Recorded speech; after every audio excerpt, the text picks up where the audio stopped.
महानगरपालिका निवडणुकांच्या निकालानंतर मनसे अध्यक्ष राज ठाकरे यांनी मनसैनिकांना भावनिक पत्र लिहिलंय। त्यात त्यांनी मनसेला अपेक्षित यश न मिळाल्याचं दुःख व्यक्त करतानाच खचून न जाता नव्या जोमानं उभं राहण्याचा निर्धार व्यक्त केलाय। मराठी माणसांसाठीची लढाई आता सुरू झाली आहे असं म्हणत राज ठाकरेंनी पुढील संघर्षाचे संकेत सुद्धा दिलेत। पाहूयात।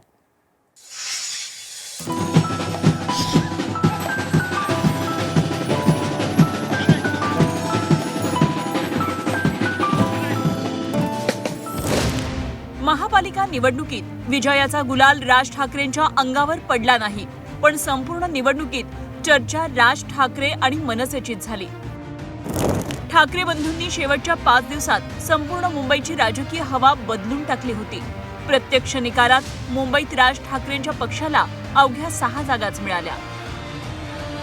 2017 पासून मनसेला मिळालेलं हे पहिलं राजकीय यश होतं। 6ही नगरसेवकांनी शिवतीर्थवर राज ठाकरेंसह जल्लोष केला। ठाकरेंनी मुंबई गमावली असली तरी मुंबईच्या मराठी पट्ट्यात ठाकरे बंधूंचं वर्चस्व कायम राहिलं। दादर माहीम या बालेकिल्ल्यातले सगळेच्या सगळे नगरसेवक ठाकरेंचेच निवडून आले। निवडून आलेल्या नगरसेवकांचं शर्मिला ठाकरेंनी औक्षण केलं। हा क्षण नगरसेवकांना भावुक करून दिले। माझ्या नवनिर्माण सेनेचा विजय झालाय, मी खूप खुश आहे। मला ते जास्त नाही बोलायला, माझी खूप आनंदच माझं सब व्यक्त झालं। बस युती झाली आहे सगळ्यांची, युतीचा विजय। शिवसेना उद्धव बाळासाहेब ठाकरे गटाने सुद्धा अतिशय सुंदर अशी तुम्हाला साथ गेली अनेक वर्षाच्या नगरसेविका होत्या, त्यांचा तुम्ही पराभव केलेला आहे। त्याच्यासाठी मी खूप खुश आहे। आम्ही कधीपासून याची वाट बघत होतो, आज आम्ही पूर्णपणे सक्सेस झालेलो आहे या गोष्टीकडनं। राज ठाकरेंनीही निवडणुकीत झालेल्या पराभवानंतर सोशल मीडियावर एक पत्र लिहून मनसैनिकांना पुन्हा नव्या ऊर्जेनं कामाला लागण्याचे आदेश दिले। सर्वप्रथम महाराष्ट्र नवनिर्माण सेना आणि शिवसेनेच्या निवडून आलेल्या सर्व नगरसेवकांचं मनापासून अभिनंदन। यावेळची निवडणूक ही सोपी नव्हती। अचाट धनशक्ती, सत्तेची शक्ती विरुद्ध शिवशक्ती अशी लढाई होती, पण अशा या लढाईमध्ये दोन्ही पक्षांच्या कार्यकर्त्यांनी उत्तम झुंज दिली। त्याबद्दल त्यांचं कौतुक करावं तेवढं कमी आहे। महाराष्ट्र नवनिर्माण सेनेला यावेळेस अपेक्षित यश मिळालं नसलं याचं दुःख आहे, पण म्हणून खचून जाणारातले आपण नाही। आपले जे नगरसेवक निवडून आले ते तिथल्या सत्ताधाऱ्यांना पुरून उरतील आणि मराठी माणसाच्या विरोधात काही होत आहे असं दिसलं तर त्या सत्ताधाऱ्यांना जेरीस आणतील हे नक्की। आपली लढाई मराठी माणसाची आहे, मराठी भाषेची आहे, मराठी अस्मितेच्या साठीची आहे आणि समृद्ध महाराष्ट्रासाठीची लढाई आहे। ही लढाई हेच आपलं अस्तित्व आहे। अशा लढाया या दीर्घकालीन असतात याचं भान तुम्हा सगळ्यांना आहे। बाकी काय चुकलं, काय राहून गेलं, काय कमी पडलं आणि काय करावं लागेल याचं विश्लेषण आणि कृती आपण सगळे मिळून करू।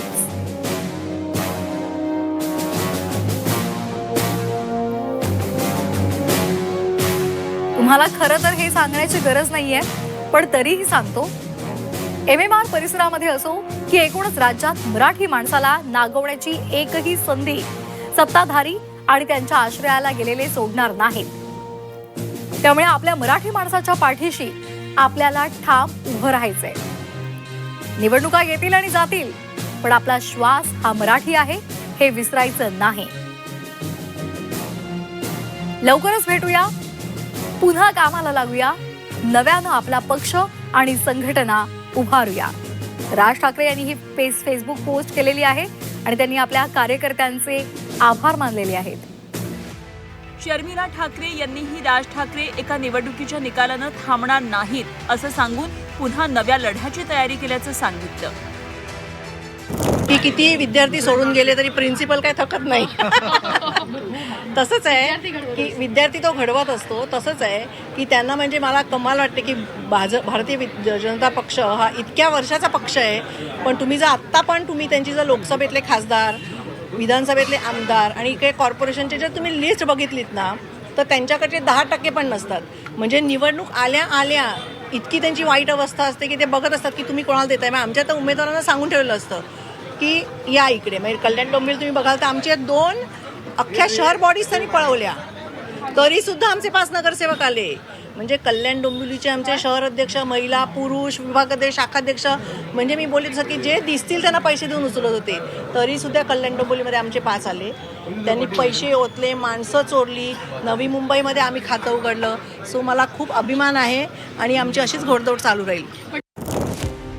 मनसेनं चांगला लढा दिला, पण राज ठाकरेंच्या पक्षाच्या काही जागा थोडक्यात गेल्याचंही संजय राऊतांनी नमूद केलं. सन्मान्य राज ठाकरे यांनी जी भूमिका मांडलेली आहे ती योग्य आहे. एका पराभवानं मुळात हा पराभव मानत नाही. आम्ही चांगल्या प्रकारे लढत दिली, आम्ही चांगल्या प्रकारे आघाडी घेतली.